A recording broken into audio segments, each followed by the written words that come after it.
My 30F husband, Luke, 33 meters, had a sister, Laura, 29F. We were all close and saw each other 2 to 3 times a month, along with their parents. Almost 6 months ago, Laura fell down the stairs at their family home and died. It was a freak accident. There's a window on the half landing and she hit her head on the sill. I was the last person to see her. I was there for less than 10 minutes and she was in her pajamas making coffee. I didn't even stay for a drink, and I struggle with how such a brief and meaningless interaction could have been her last. She deserves so much more. My husband and I have only been married for a year, but we've been together for 4 and have known each other for 20 plus. When Laura's parents found her, they called my husband straight away and we rushed over. We faced the whole thing as a family. In the days after, Luke started quizzing me. Exactly what we talked about, what she was wearing, where we were standing, etc. It progressed to saying I was providing conflicting information. On tiny details he was deliberately misunderstanding, and accusing me of withholding information because I couldn't tell him things like what pajamas she was wearing. This escalated quickly but lasted for less than a week, as I lost my cool and made it clear that I was done answering questions. He didn't bring it up again and I wrote it off as a grief quirk. His behavior was generally that of a normal, grieving person. Last Friday, he outright accused me of murdering her, in front of his parents. Out of the blue. We were all stunned. There was an inquest which recently concluded, and there was never any doubt the verdict would be accidental death. He said it was completely obvious and he couldn't believe that no one else could see it. He claims I went through his phone and found his messages with Laura. I have absolutely no idea what messages he's talking about. I have never looked at his phone, and that I went over to confront her and things got out of hand and I pushed her downstairs. By the end he was shouting about going to the police and getting the inquest overturned, and how I wasn't going to get away with it. Let me be clear, Laura and I had a great relationship. We all did. I have no idea where this has come from, other than these messages I haven't seen, and even then, I don't think there's anything I could ever see on someone's phone that would drive me to murder. It's just ridiculous. He's been with his parents since this happened and will not talk to me at all. I've had some contact with his mom, but she's not being very communicative. The last I heard, she didn't know what messages he was referring to either. I am still completely stunned and I have no idea how to proceed. I made a commitment to be there for him always, and I understand that grief can manifest in strange ways, but part of me feels like my love for him died the second he called me a murderer, and I don't know how we could possibly work through this.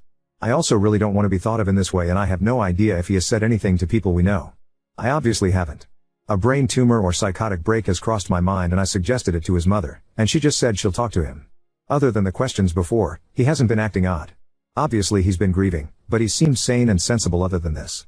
I feel like I'm going mad. Does anyone have any advice at all? TL, Doctor, my husband's sister died in a horrible accident, and my husband, for absolutely no reason other than some mystery messages, thinks I murdered her. Edit, it has come to my attention that I accidentally used Laura's real name once in this post. Can I kindly ask that anyone who commented who is, real name?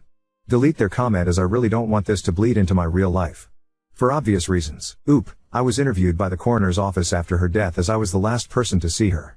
She died about 3 hours after I saw her, and I'd been to the supermarket and was home by that point. It's all verifiable and was a recorded interview. I haven't spoken to anyone but his mother, and that's only been over messages. She's never been a big texter, but she has seemed very cagey over the past few days. I don't know if this means she's seen the messages. I've asked and been ignored. I'm feeling so freaked out at the idea that he came up with this almost immediately after her death, and has either been sitting on it or planning his confrontation, that I'm basically trying to dissect the past 6 months. Maybe it's time I start writing things down. Right until it happened, things felt very normal. Obviously her death has been felt deeply by all of us and things aren't anything like they were, but there have been no signs of anything like this, even on the day. I'm in a bizarre and complex situation with my husband. I have broken the law, and I feel I have no choice but to do so again for my safety. I don't know what type of solicitor I need or what the next steps should look like. We're in England, and I'll try not to editorialize too much. My husband's sister died suddenly at the start of the year. Her death was an accident and there was no suggestion to the contrary. The inquest was recently concluded and a verdict of accidental death returned. I was the last person to see her, but her time of death, which was almost immediate due to her injury, was confirmed to be hours after I had left the house. All of this was verified at the time. In the immediate aftermath, my husband behaved strangely and kept trying to trip up my story of the last time we saw each other, which was a brief interaction. Last week, months after this was first and last mentioned, he outright accused me of murder, in front of his parents. He says I saw his messages with his sister and confronted her, and that he's going to have the coroner decision overturned and have the police investigate. I haven't seen or heard from him since. Today is day 9. I posted for advice on Reddit. I'm pretty desperate at this point, and it has spooked me, quite reasonably I think, but also led to me committing a crime and planning another. My husband's iCloud credentials were saved on an old iPad in his office, and I downloaded his backup last night. I have read all of his messages with his sister, and there is absolutely nothing like he describes. I understand this is illegal and I'm concerned about the possible ramifications. I am also waiting for a callback from a locksmith to change the locks on the home we own together, which I believe is also against the law. So this leads to my actual questions. I feel justified in what I've done for my safety, but is there a degree of pragmatism under the law for these issues because of the situation, or am I shooting myself in the foot?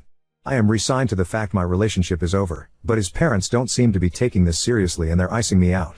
I believe this is a serious mental health issue which may put people, namely me, at risk. Can I do anything about this when all I have is the fact I'm being accused of murder? I feel he needs to be detained and this should be investigated as a full-blown psychotic break. Sorry, this is all a bit mental. In addition, what type of solicitor do I need? My understanding is that a coroner decision can't be appealed, is that correct? Are his accusations going to go anywhere? Can I protect myself from this or stop him escalating to telling others? We live in our hometown and everyone knows everyone. This could follow me forever and it's either a lie or a delusion. Any advice would be greatly appreciated. What else can I do?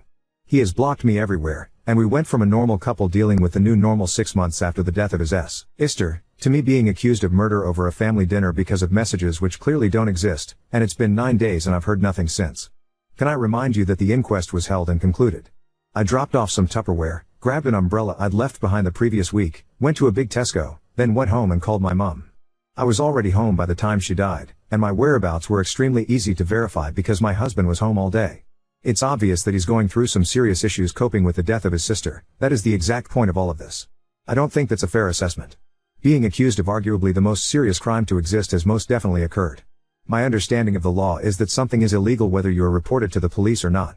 Those messages are evidence as far as I'm concerned, that his accusations are false. They were apparently the trigger to me literally murdering someone I was extremely close to. I have illegally accessed them, and I don't think it's unreasonable to inquire as to the potential impact of that.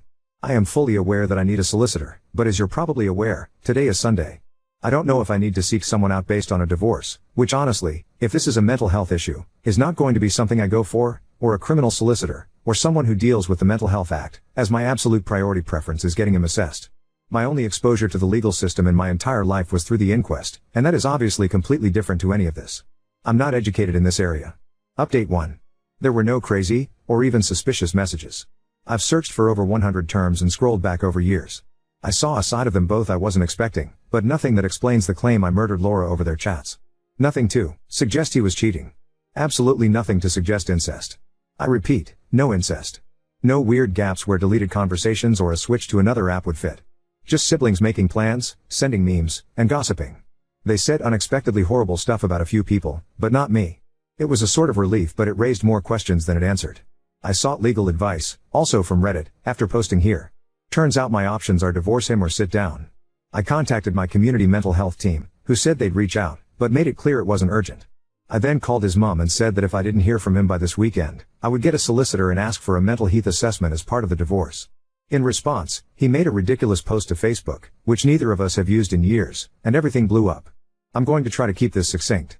On Friday night, he made a long accusation on Facebook, with new information. He said he'd been planning to leave me for months with his sister's support, and I found the messages, and murdered her. The coroner has reopened the case and the police are preparing to arrest me, and he needs to make sure people know before the trial stops him talking about it. It was well written and seemed vaguely plausible. He messaged people links so it got some attention. We live in our hometown, and have a large circle of friends because we've been here all our lives. People I haven't spoken to since school were reaching out to me asking WTF was going on. It was madness. In response, I posted the export of his entire conversation history with Laura, also to Facebook, when I finally got back in. I linked to the chat along with a post explaining my side, and noting that I had changed my ex's iCloud and Apple passwords, and that if he wanted them back, he should comment on my post and update his own, admitting that he was lying. He eventually did. When I started getting messages about his post, I panicked, and changing his password seemed important to preserve everything because he'd know I had access. When I spoke to him the next morning, it's clear he's not having a mental episode at all, but is claiming one because he's been caught in a big lie. As soon as he was outed, he called me, clearly drunk, begging and promising to explain everything if I deleted my post. I hung up and told him to call back the next day. He did, after many missed calls and texts, and he tried to bargain and guilt-trip me with his mental health until it was clear the wrong people had seen his conversation. It's hard to describe, but it seemed fake. It was too well rehearsed, and then this morning, when it was clear he was getting nowhere, he blocked me. Begging for mercy and reciting facts about mental disorders doesn't align with someone in crisis with a sincere belief that someone murdered their sibling. The question of why he did all this remains unanswered, and he will not be getting his passwords until it is. The legal advice subreddit said this stuff is technically illegal, but it's beneath a court to take action, so I'm going to count on that because I felt like I had no other choice at the time, and now I don't see any other way to get answers from him. I am desperate and it's all I've got. So there we are. The relationship I have believed was my destiny since I was a teenager has boiled down to petty, convoluted and vindictive bullshit, played out on social media, for reasons still unknown. My hope for a brain tumor is fading, and clearly tomorrow morning is going to be when I lawyer up and stop posting about this. I am mortified. I have no idea whether some people might believe him, and I still don't know why this all happened in the first place. Sorry I don't have a happier update, and thanks once again to everyone who offered advice. Oop, he didn't react at all. He'd called me tens of times at that point and we did 5 conversations on the phone about it. He was laser, focused on me deleting the chat log from the get-go, but when I made it clear that posting that comment and editing his original Facebook post was the only way to progress the conversation at all, he finally did it.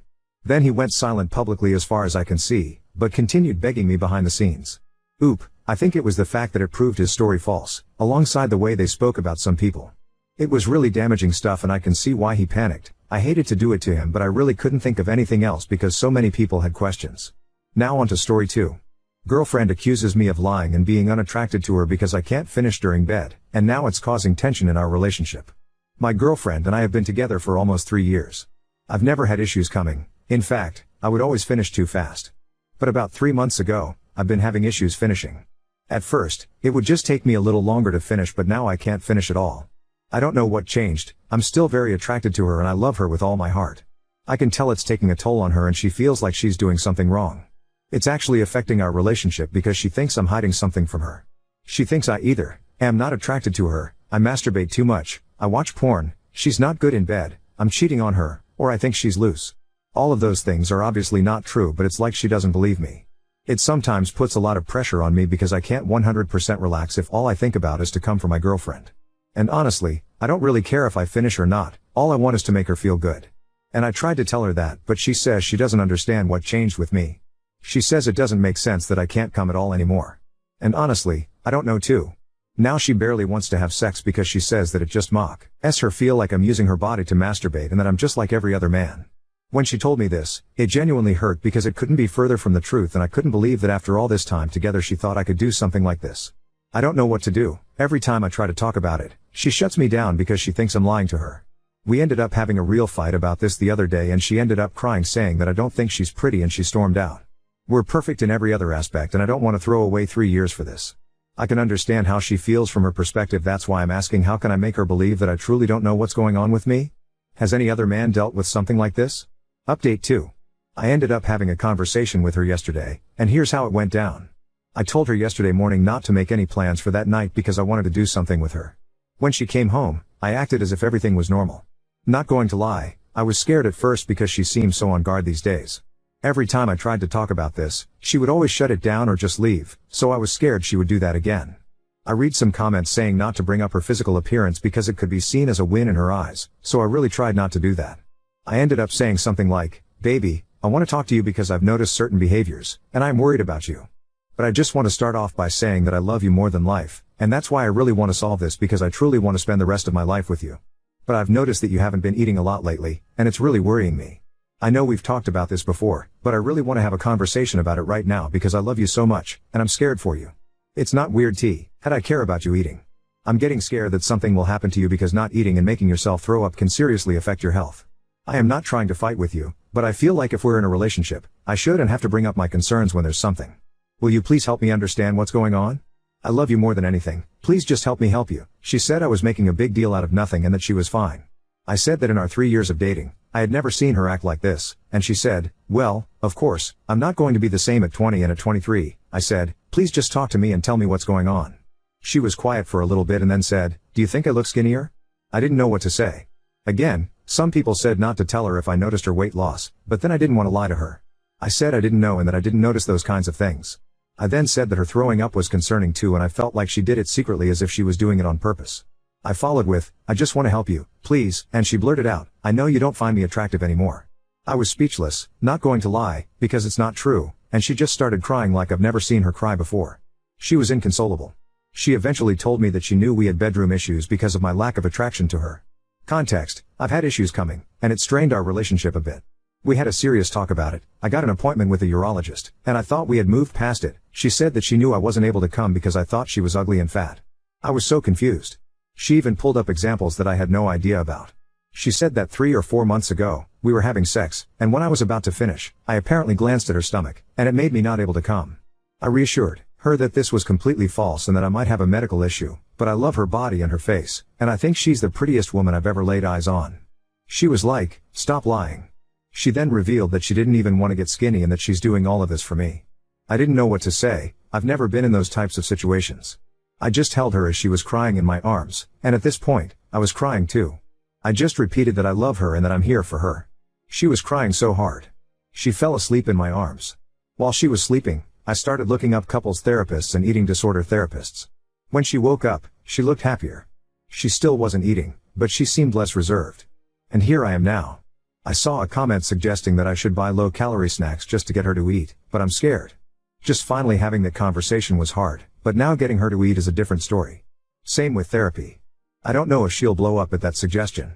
I called in sick at work just to spend time with her. I will try to eventually convince her to go to therapy, but for now, I don't know.